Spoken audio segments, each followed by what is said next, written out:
آج کا پہلا سوال، یہ بہت کریٹیکل سوال ہے اور اکثر پوچھا جاتا ہے،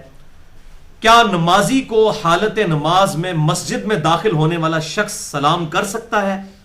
اس طرح جو شخص تلاوت اور وضو کرنے میں مشغول ہو تو کیا اسے بھی سلام کر سکتے ہیں؟ اور اس کے سلام کے جواب کا طریقہ بھی بتا دیں۔ جی ہاں بھائیوں، جو شخص نماز میں مشغول ہو یا کھانا کھا رہا ہو یا وضو کر رہا ہو، کسی بھی حالت میں ہو، اس کو سلام کیا جا سکتا ہے۔ اب رہا معاملہ اس پر جواب دینے کا، تو وہ ایک الگ ایشو ہے، وہ انشاءاللہ میں اس میں ڈسکس کر دوں گا۔ سلام سب کو کیا جا سکتا ہے، اور یہ سلام کو عام کرنا انشاءاللہ یہ ہماری سورۃ النور میں جب آیات آئیں گی سلام کے اوپر، میں صرف سلام کے ٹاپک کے اوپر ڈیٹیل کے ساتھ گفتگو کروں گا کہ یہ اسلامک گریٹنگز جو ہیں، ایک دوسرے کو السلام علیکم کہنا، اور جنتیوں کا کلام بھی یہی ہوگا جو قرآن حکیم میں آتا ہے، اس کے اوپر ڈیٹیل سے انشاءاللہ پھر موقع ملا تو گفتگو کروں گا۔ بہرحال جب بھی مسجد میں داخل ہوں اور نمازی نماز پڑھ رہے ہوں یا بیٹھے ہوئے ہوں یا جماعت ہو رہی ہو، کسی بھی صورت میں آپ مسجد میں نماز پڑھنے والے لوگوں کو السلام علیکم کہہ سکتے ہیں۔ یہ سنت ہے، صحابہ اکرام علیہم رضوان کے اندر اس کا رواج موجود تھا، لیکن وہ سلام اتنی اونچی آواز سے نہیں ہونا چاہیے کہ وہ قرات کرنے والا امام ہے وہی قرات بھول جائے اپنی،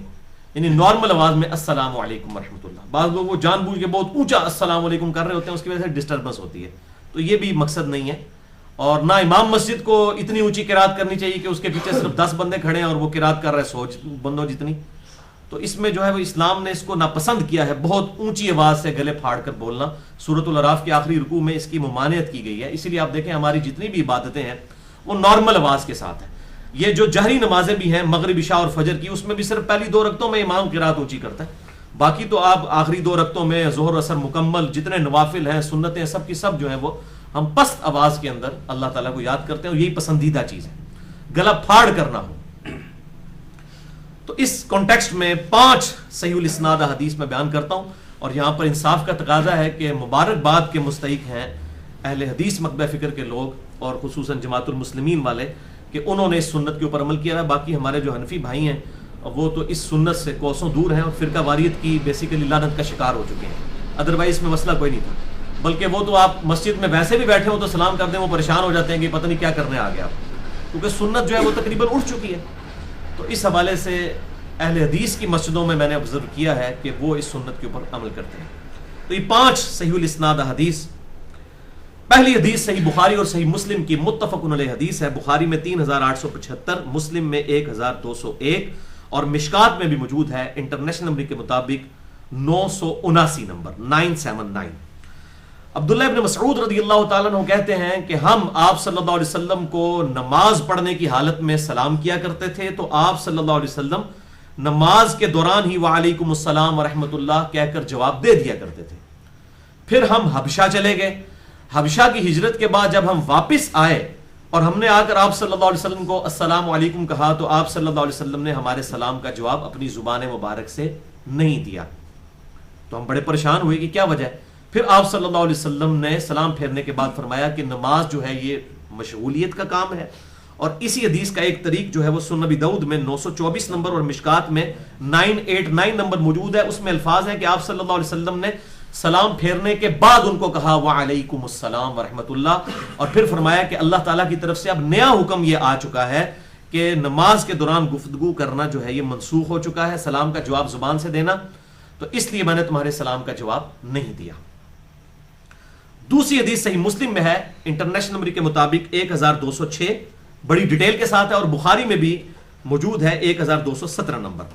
کہ جابر بن عبداللہ رضی اللہ تعالیٰ عنہ کہتے ہیں کہ نبی صلی اللہ علیہ وسلم نے مجھے کسی کام سے کسی قبیلے میں بھیجا، جب میں واپس آیا تو آپ صلی اللہ علیہ وآلہ وسلم اپنے اونٹ مبارک کے اوپر نماز ادا فرما رہے تھے، تو میں نے آ کر عرض کی السلام علیکم ورحمۃ اللہ، تو آپ صلی اللہ علیہ وسلم نے سلام کا جواب ہی نہیں دیا۔ پھر میں نے سلام عرض کی تو آپ صلی اللہ علیہ وسلم نے سلام کا جواب نہیں دیا، بلکہ ہاتھ کے اشارے سے یوں کیا، یعنی اوپر سے نیچے کی طرف ہتھیلی کو۔ تو کہتے ہیں میں بڑا پریشان ہوا اور میرے دل میں طرح طرح کے وسوسے آنا شروع ہو گئے کہ کہیں آپ صلی اللہ علیہ وسلم سے ناراض تو نہیں ہو گئے، کیونکہ سلام میں آپ جواب دیا کرتے تھے زبان مبارک کے ساتھ، کیونکہ ابھی تک حکم اس کی منسوخی کا نہیں آیا تھا۔ پھر سلام پھیرنے کے بعد آپ صلی اللہ علیہ وسلم نے سیدنا جابر بن عبداللہ رضی اللہ تعالیٰ عنہ سے فرمایا کہ تم نے اس کام کا کیا کیا؟ تو انہوں نے اپنی کارگزاری سنائی اس حوالے سے. تو آپ صلی اللہ علیہ وآلہ وسلم نے جو ہے وہ جواب جو ارشاد فرمایا ہاتھ کے اشارے کے ساتھ, تو اس کی آپ نے ریزن پھر بیان فرما دی کہ میں نماز میں مشغول تھا اس لیے میں نے تمہارے سلام کا جواب نہیں دیا. یعنی صرف ہاتھ کے اشارے سے آپ صلی اللہ علیہ وسلم نے یوں کر کے اس کا جواب دیا. الحمدللہ. تو اس سے یہ بات پتہ چل گئی کہ نمازی کو جب سلام کیا جائے گا تو نمازی زبان سے جواب نہیں دے گا بلکہ ہاتھ باندھے ہوئے ہیں تو اس طریقے سے ہاتھ کو یوں اشارہ کر کے اس کے سلام کا جواب اس طریقے سے دے دے گا. یا ہاتھ چھوڑ کے نماز پڑھ رہے ہیں تو پھر بھی اس طریقے سے ہاتھ جو ہے وہ ہلا کے جواب دے دیا جائے گا. تیسری حدیث جامعہ ترمذی میں 368, سنن ابی داؤد میں 927 نمبر اور مشکات میں بھی 991 نمبر موجود ہے کہ ابن عمر رضی اللہ تعالیٰ عنہ کہتے ہیں کہ میں نے سیدنا بلال حبشی رضی اللہ تعالیٰ عنہ سے پوچھا کہ کیا اللہ کے نبی صلی اللہ علیہ وسلم کے صحابہ اکرام میں, چونکہ وہ سینئر صحابی تھے حضرت بلال, یہ بتائیے کیا نماز پڑھتے ہوئے شخص کو سلام کرنے کا رواج تھا؟ تو سیدنا بلال نے کہا کہ ہاں, صحابہ اکرام نماز پڑھتے ہوئے شخص کو بھی سلام کرتے تھے اور جواب زبان سے نہیں دیا کرتے تھے بلکہ ہاتھ کے اشارے سے دیا کرتے تھے. تو یہ ہاتھ کے اشارے کے ساتھ سلام کا جواب دینا ہے, لیکن سلام بہت اونچی آواز سے نہیں, السلام علیکم ورحمۃ اللہ اس طریقے سے نہیں, بلکہ سلام کو بالکل نارمل آواز میں کہنا ہے تاکہ وہ زیادہ آواز بلند نہ ہو اور لوگ ڈسٹرب بھی نہ ہو جائیں. یہ نہ ہو کہ امام مسجد جڑا وہ ترا نکل جائے, نمازیاں دا ترا نکل جائے. تو اس میں یعنی افراط و تفریط سے بچنا چاہیے. اسی طریقے سے ایک اور حدیث ہے, چوتھی حدیث الموطا امام مالک میں موجود ہے, انٹرنیشنل نمبر کے مطابق 407 نمبر اور مشکات میں 1013 نمبر. ابن عمر رضی اللہ تعالیٰ عنہ ایک شخص کے پاس سے گزرے, وہ نماز پڑھ رہا تھا تو آپ نے اسے گزرتے ہوئے السلام علیکم ورحمۃ اللہ کہا, تو اس نے نماز کے اندر ہی اس کا جواب دے دیا وعلیکم السلام ورحمۃ اللہ. تو آپ رضی اللہ تعالیٰ عنہ واپس آئے, اس کے سلام اس کی نماز کے مکمل ہونے کا انتظار فرمایا. جب وہ نماز پڑھ چکا تو آپ رضی اللہ تعالیٰ عنہ نے اسے سمجھایا کہ جب کوئی شخص نماز کی حالت میں تمہیں سلام کرے تو اس کے جواب کا یہ طریقہ نہیں ہے کہ تم زبان سے جواب دو بلکہ ہاتھ کے اس اشارے کے ساتھ جواب دو. تو یہ الموطا امام مالک کی حدیث جو ہے یہ بھی اس چیز کا واضح ثبوت ہے کہ صحابہ کرام علیہم رضوان نمازی کو سلام کیا کرتے تھے اور اس کے سلام کا جواب جو ہے وہ ہاتھ کے اشارے سے ہوتا تھا, زبان سے نہیں ہوتا تھا نماز کے دوران. اچھا, اس حوالے سے ایک مسکنسیپشن ہے جو عموماً حنفی بھائیوں کی طرف سے اٹھائی جاتی ہے. وہ کہتے ہیں جی صحیح مسلم میں 4 حدیثیں ہیں, تو وہ یہ 4 حدیثیں جو ہیں وہ جب ان کا دل کرتا ہے کبھی رفع الیدین کے خلاف فٹ کر دیتے ہیں, کبھی یہ ہاتھ کے اشارے کے اوپر فٹ کر دیتے ہیں. انٹرنیشنل نمبر کے مطابق 968 سے لے کر 971 تک وہی کہ جو سلام پھیرتے وقت صحابہ کرام علیہم رضوان جو تھے وہ سلام پھیرتے ہوئے دائیں اور بائیں نمازی کو دونوں ہاتھوں سے یوں ہاتھ اٹھا کر سلام کیا کرتے تھے. تو آپ صلی اللہ علیہ وسلم نے فرمایا, اس سے منع فرما دیا اور فرمایا کہ میں تمہیں دیکھتا ہوں کہ تم سرکش گھوڑوں کی دموں کی طرح اپنے ہاتھوں کو بلند کرتے ہو, تو اپنے ہاتھوں کو اپنے زانوں پر رہنے دو. یہ الفاظ موجود ہیں. ایون یہی حدیث جب ابو داؤد کے اندر اور سنن نسائی میں آتی ہے تو امام ابو داؤد اور امام نسائی نے اس پہ باب باندھا ہے کہ سلام پھیرتے وقت ہاتھ اٹھانے کی ممانعت, لیکن یہ پکڑ کے انہوں نے رفع الیدین پہ لگا دی. اور جز رفع الیدین میں امام بخاری رحمہ اللہ نے اسی حدیث کو ڈسکس کر کے کہا ہے کہ جو لوگ رفع الیدین پہ لگا کے لوگوں کو اس سنت سے دور کر رہے ہیں وہ اللہ کے عذاب کے مستحق ہو چکے ہیں کہ انہوں نے احادیث کا اس طریقے سے مذاق اڑایا. اور ایون دور حاضر میں جو مفتی اعظم ہے دیوبند کے, مفتی تقی عثمانی صاحب کراچی کے, باقاعدہ ان کا بھی فتویٰ آیا ہے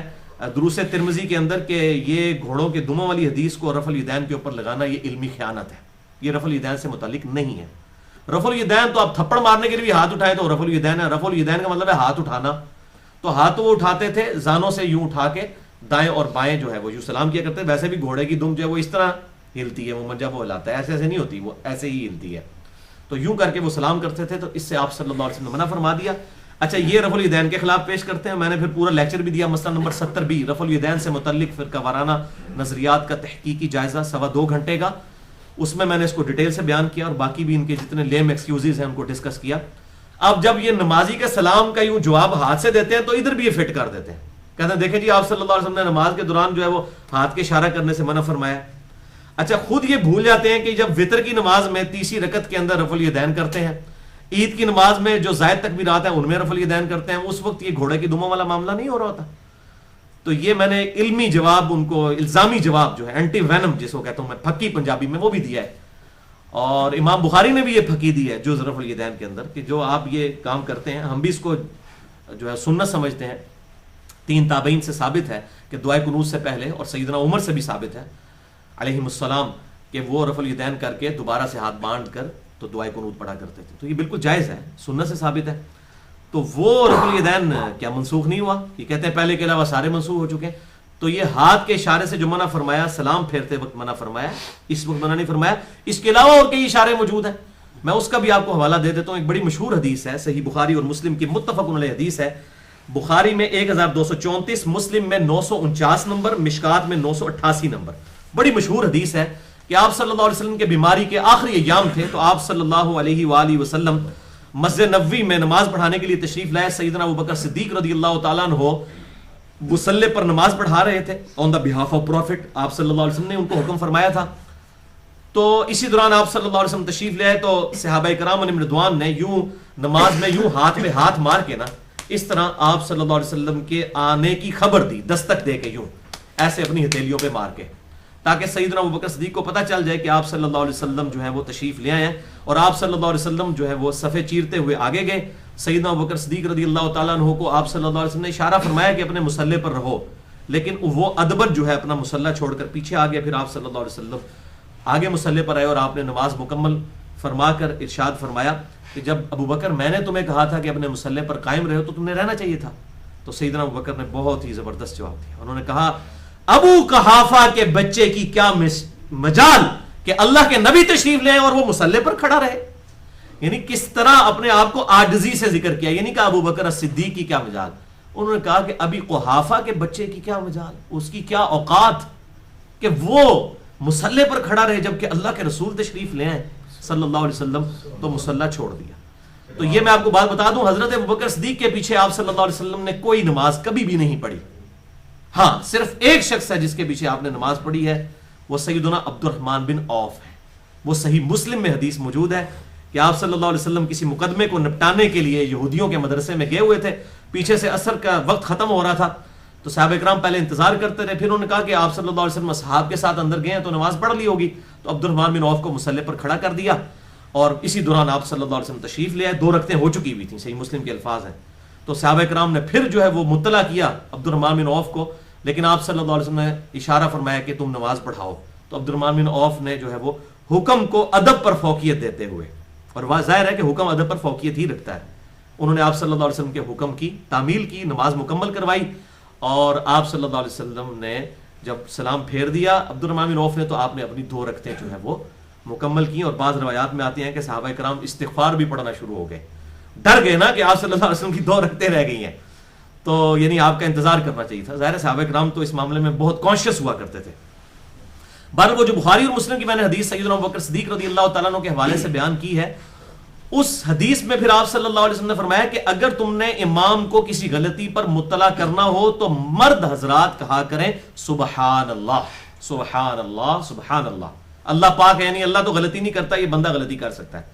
اور عورتیں جو ہے وہ ہاتھ کے اشارے سے یوں کریں, ہاتھ پہ ہاتھ مارے. تو آپ صلی اللہ علیہ وسلم نے فرمایا یہ صحابہ نے جو یہ ہاتھ پہ ہاتھ مارا ہے یہ عورتوں کا طریقہ ہے, یعنی عورتوں کی آواز کا بھی پردہ ہے. اس لیے امام کے پیچھے عورت جو ہے وہ بلند آواز سے آمین بھی نہیں کہے گی, آمین بھی مرد ہی بلند آواز سے کہیں گے, عورت نہیں کہے گی, اس پہ اجماع ہے. تو یہاں پر بھی عورتیں جو ہیں وہ زبان سے سبحان اللہ کہہ کے امام کو غلطی پر مطلع نہیں کریں گی, بلکہ مد کریں گے, اور عورتیں یوں کریں گی. تو اس سے اندازہ لگائیں کہ اسلام میں عورت کا پردہ کتنا ہے. اور اس سے وہ لوگ بھی درس عبرت حاصل کریں جو ڈاکٹر فرحت ہاشمی کے مرد ہو کے ڈاکٹر فرحت ہاشمی کے لیکچر سن رہے ہوتے ہیں. تو یہ عورتوں کے لیے لیکچر ہے, ان کے مردوں کو اجازت نہیں ہے کہ کسی غیر محرم عورت کی وہ آواز سنیں. البتہ اگر کوئی ایسی ٹیچر ہے کہ اس کے علاوہ کوئی اور گزارا ہی نہیں ہے, یعنی وہ بات کہیں سے آپ کو مل ہی نہیں رہی ہے, وہ ایک معاملہ الگ ہے. جس طرح کہ صحابہ کرام حضرت عائشہ سے مسئلے پوچھا کرتے تھے, لیکن اب تو یہ ایشو ہی نہیں رہا. اب تو سب کچھ علم جو ہے وہ کتابوں میں آ چکا ہے, اور الحمدللہ دعوت کے حوالے سے پوری دنیا میں سپیکرز موجود ہیں. تو سیدہ عائشہ تو آپ صلی اللہ علیہ وسلم کی بیوی ہونے کی وجہ سے وہ تو والدہ بھی تھیں, والدہ کی بجائے اپروپریٹ ورڈ ہے ماں تھی, کیونکہ والدہ کا لفظ جو ہے وہ صحیح نہیں ہے, بعض اوقات لوگ بول بھی دیتے ہیں, لیکن ماں تھی, روحانی ماں تھی امت کی. اور ان سے تو اس حوالے سے کوئی ایشو بھی نہیں تھا, لیکن پھر بھی وہ پردے میں رہتی تھیں اور صحابہ کرام کو حدیثیں بیان کیا کرتی تھی تاکہ دین آگے ٹرانسفر ہو. تو یہ بڑا کریٹیکل ایشو ہے اس حوالے سے کہ عورتیں جو ہے وہ زبان سے نہیں بلکہ دستک دیں گی. تو اس میں بھی ہاتھ کا اشارہ ثابت ہو گیا. یہ میں نے ساری تمہید اس لیے بیان کی کہ یہ ہاتھ سے اشارہ کرنا یہ اگر منسوخ ہوتا تو یہاں تو نا، یہ تو آپ کے بالکل بیماری کے آخری دن تھے، تو آپ صلی اللہ علیہ وسلم یہ کہہ دیتے نا کہ میں نے تو تمہیں ہاتھ کے اشارے سے منع کر دیا، گھوڑوں کی دھواں والا معاملہ ہے یہ جو کہتے ہیں کہ جی وہ آخری دن ہے رفع دین چھڑیا ہے، ٹھیک ہے، تو یہ تو آپ صلی اللہ علیہ وسلم کی بالکل بیماری کے دن ہے، آخری 2-3 دن ہے جس میں آپ صلی اللہ علیہ وسلم امامت کے لیے بھی نہیں آئے ہیں، اس میں بھی آپ نے ہاتھ کے اشارے کا جو ہے وہ صحابہ کرام کو تلقین فرما دی، تو اس سے یہ بات پتہ چلی کہ ضرورت کے تحت یہ معاملہ کر سکتے ہیں۔ اچھا،